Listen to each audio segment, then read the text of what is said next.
Hi guys! Magandang araw! For today's vlog ay ito na nga ang araw ng dedication at birthday ni Yael. Last month pa nga ang mga videos na ito at ngayon lang maitutuloy ang pagbo-voice over. Nang mga oras na ito ay nagsimula na din si Pastor para sa dedication ni Baby. Mabuti na nga lang din at napakisuyuan ko ang aking pamangkin na kuhaan kami ng mga video. Sobrang saya nga namin ni Daddy kasi halos ay kumpleto ang kinuha naming ninong at ninang para kay Yael. Lahat nga sila ay tunay na malalapit sa puso naming mag-asawa. At alam namin na magiging pangalawang magulang sila at tutulong sa amin sa paggabay kay Baby. Bago nga matapos ay isa-isa na namin na pinag-bless si Baby sa mga ninong at ninang pati na rin sa mga bisita. Masarap lang talaga sa pakiramdam bilang magulang na nadedicate na namin si Yael kay Lord. At isa din sa palagi naming hinihiling para sa kanya na sana ay lumaki siya ng may takot sa ating Panginoon. At isang mabuti at healthy na bata. Nung natapos nga ang dedication ay nagsimula na din ang birthday party ni Baby.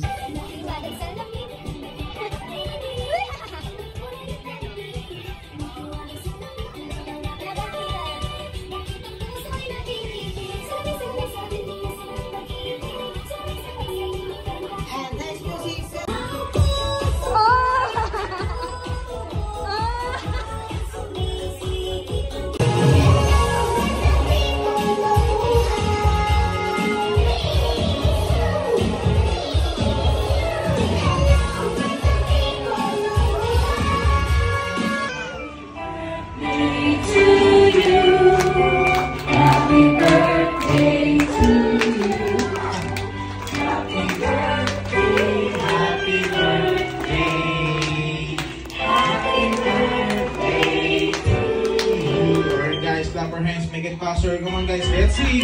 Happy birthday to you. All together. Ah.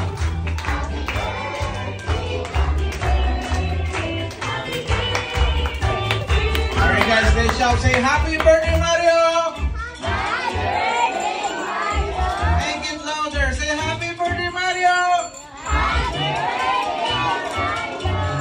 Siyempre guys, mag-count na po tayo ng 1 to 1,000 para i-blow na po nila Mami Daddy. Then yung po 3 to 1 and mag-i-blow na po nila Mami ang candle. 3, 2, 1, blow your candle.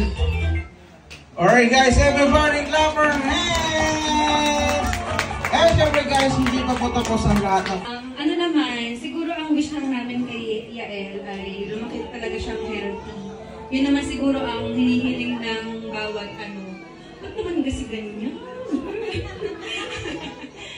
Yun naman talaga ang hinihiling ng bawat magulang siguro yung mga anak natin is palaging healthy, lumaki ng maayos at may takot sa Diyos, sa magulang at ayun lang, basta lagi lang talagang yung kalusugan yung lagi namin hinihiling para sa kanya. Yun, mahal na mahal ka namin anak. Love you! After nga mag-blow ng candle at message namin ni Daddy ay nagsimula na din kumain ang mga bisita at nagpatuloy na din ang aming nakuhang clown para sa pagpapasaya sa mga bata. Hindi na nga kami nakapag-stay malapit sa clown at takot nga si Baby. Wala nga siyang tigil sa kaiiyak. Sobrang banas din kasi ng araw na iyan kaya hindi talaga siya komportable sa init.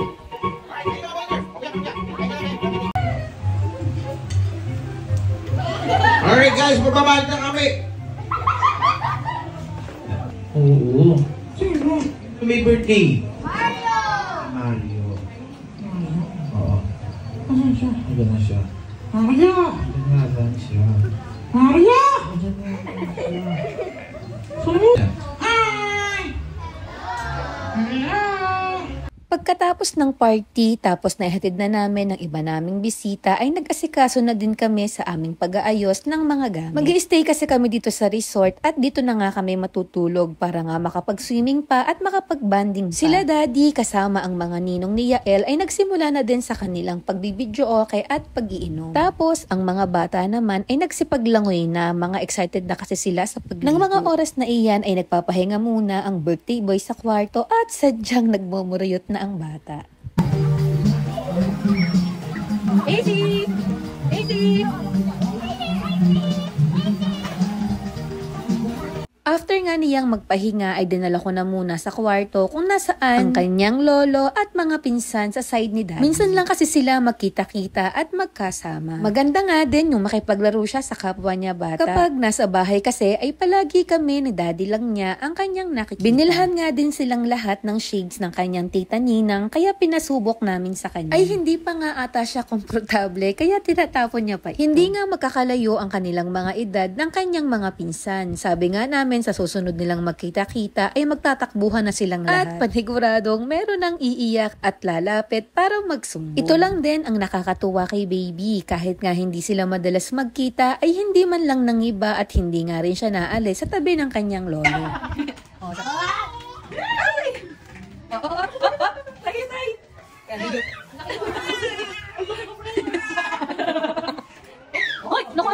Hay na Kuya El, sa sobrang tuwa nga ata niya ay hindi niya alam na nakakasakit na siya. At ito naman ang mga kaganapan kinagabihan.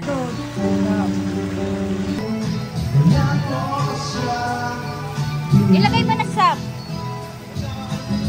Hindi na namin pinag-swimming si Yael. Grabe kasi ang pagod niya ng araw na iyan. Sabi namin ay baka nga magkasakit pa. Dito nga sa kwarto ay nilalaro naman siya ng kanyang poging ninong. Pinsan ko nga siya at kasama ko na hanggang sa aking paglaki. Sobrang lapit talaga nilang magkakapatid sa akin. Paano ay kapitbahay laang namin sila noon. Kaya palaging sila ang kalaro namin nung kami ay mga bata pa. Lumabas na din kami ni Baby. Dumating kasi ang mag-anak ng aking ate. Hindi sila nakapunta ng mismong party kasi may mga pasok pa sila sa trabaho. Ito na din siguro ang pagkakataon para makapagpasalamat sa lahat ng mga pumunta sa mahalagang araw ni Baby Yael. Sa mga ninong at ninang, sa aming pamilya both sides, sa lahat ng tulong sa amin sa pag-aasikaso at pag-aalaga kay Baby habang busy kaming mag-asawa. Sa aming mga kaibigan at sa lahat po ng mga bumati. Sa aming mga sponsors, catering, clown at lalo na kay Pastor. Syempre, special thank you din po sa mga gifts, nakakanin at suma ng aking inay at Ate Uday. Thank you din sa aking magandang pamangkin, Ate Chini, sa pagkuha ng mga pictures at videos. Thank you po, Mami Jing, sa palabo. Tina din sa masarap at napakagandang cake na bigay naman ni Ninang Maan at Ninong Nimrod ni Yael. Nakaraos na nga kami sa pagdiriwang ng unang taon ni Baby at sobra-sobra ang pasasalamat namin kay Lord kasi palagi niya kaming ginagabayan sa pagpapalaki kay Yael. At katulad nga ng palagi naming hinihiling ni Daddy, sana ay mapalaki namin siya ng isang malusog, mabait at may takot sa Diyos na bata. Kinabukasan naman, pag uwi namin ng bahay ay dumating ang ninong at ninang ni Yael. May pasok din sila kaya hindi din sila nakapunta nung mismong party ni Baby. Bukod nga doon ay dumating din ang pinsan ni Daddy na kababata din niya. Kasama nga din ang kanyang mga babies kaya masigla na naman si Yael kasi may mga kalaro na ulit siya. Maraming salamat po ulit sa lahat ng bumate kay Baby Yael. At ayun lang po ngayong araw. Salamat ho!